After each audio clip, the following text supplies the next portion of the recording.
काठमाडौँको सानो टोलको एउटा सुनसान गल्लीभित्र जहाँ बिहान बिहान चिया पसलको साउती र साँझमा प्रेमको कुहिरो फैलिन्छ, त्यही थियो दिपेशको घर।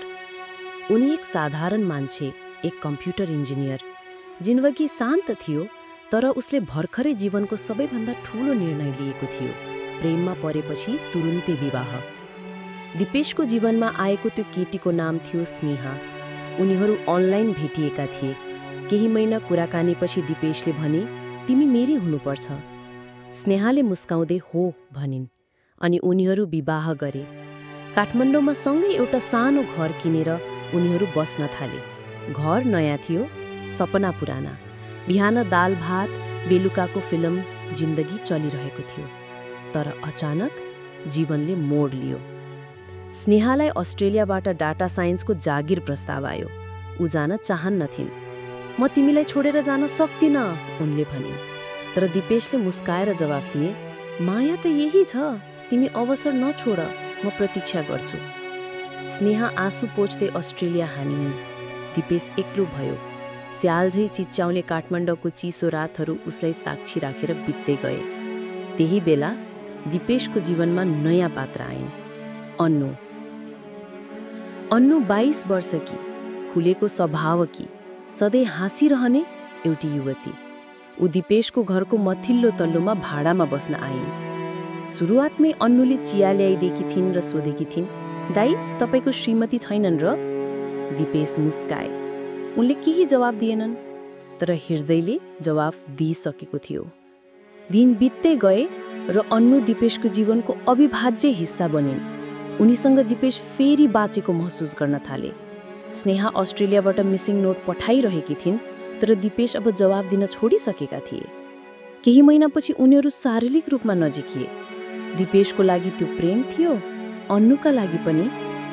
अन्नुलाई थाहै थिएन कि ऊ एउटा विवाहित पुरुषसँग सम्बन्धमा छ। एक दिन अन्नुले भनिन्, म तिमी बिना बाँच्न सक्दिनँ, विवाह गरौँ? दिपेशले भने, साँच्चीकै? म पनि त्यही चाहन्छु।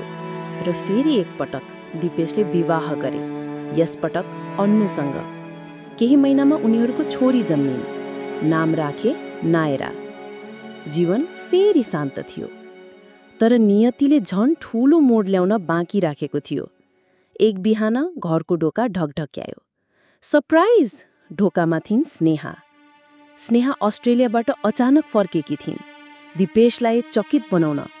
तर चकित त उनी आफै भइन् जब उनी घरभित्र पसिन देखिन् सोफामाथि अन्नु, काखमा बच्चा अनि चुलोमा पकिरहेको खाना। यो को हो? स्नेहाले चिच्याइन्। तपाईँ को हो?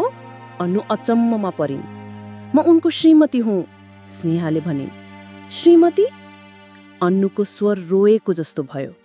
घर एकाएक युद्ध क्षेत्र बन्यो। सत्य खुल्दै गयो। अन्नु बेहोस जसै भइन्। स्नेहा टुटिन्। बच्चा रोयो। अनि सुरु भयो त्यो ड्रामा जसले एकसाथ काठमाडौँका गल्ली, फेसबुक, युट्युब र टिकटकमा आगो लगायो। #दिपेश चिटर, #डबल शादी स्क्यान्डल, #नेपाली लभ फेल। युट्युबमा भिडियो अपलोड हुन थाल्यो। दुई श्रीमतीको एक घरमा प्रेमीको पर्दाफास। Live breaking drama from Kathmandu exposing Dipesh the cheater. Annu र स्नेहा दुवैको आँसु भाइरल भयो। मानिसहरूले गाली गरे। पत्रकार आए। टेलिभिजनले चर्चा गर्यो। अन्ततः दुवै महिलाले निर्णय लिइन्, यो धोकेबाजको लागि अब ठाउँ छैन। दिपेशलाई घरबाट निकालियो। अन्नुले छोरीको जिम्मेवारी लिएर स्नेहासँगै बस्ने निर्णय गरिन्। सुरुमा चिसोपन थियो, तर छोरी नायराको मुस्कानले दुवैको घाउ निको पार्दै गयो। उनीहरू एक अर्काको दुःख बुझ्न थाले। र एक दिन त्यो दिन आयो जब अन्नुले स्नेहालाई भनिन्, म तिमी बिना अधुरी छु। र स्नेहाले जवाफ दिन्, हामी दुवै एक अर्काका घाउ हौं र अब उपचार पनि। अन्नु र स्नेहा दुईजना महिलाहरू जसले एउटै पुरुषबाट धोका पाइन्, अहिले एक अर्काको साथमा बाँच्न थाले। उनीहरूले एक अर्कासँग भावनात्मक बन्ध बाँधे र प्रेमको नयाँ परिभाषा रच्न थाले। उता दिपेश घरको बाहिर त्यो सुनसान गल्लीबाट हेरिरहेको थिए, आफ्नो विगतको माया, आफ्नो अबको एक्लोपन।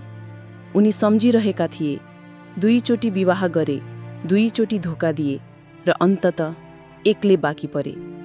जीवन कहिले काँटा हुन्छ, कहिले फूल, तर कहिलेकाहीँ काँटाबाटै नयाँ फूल फुल्न थाल्छ।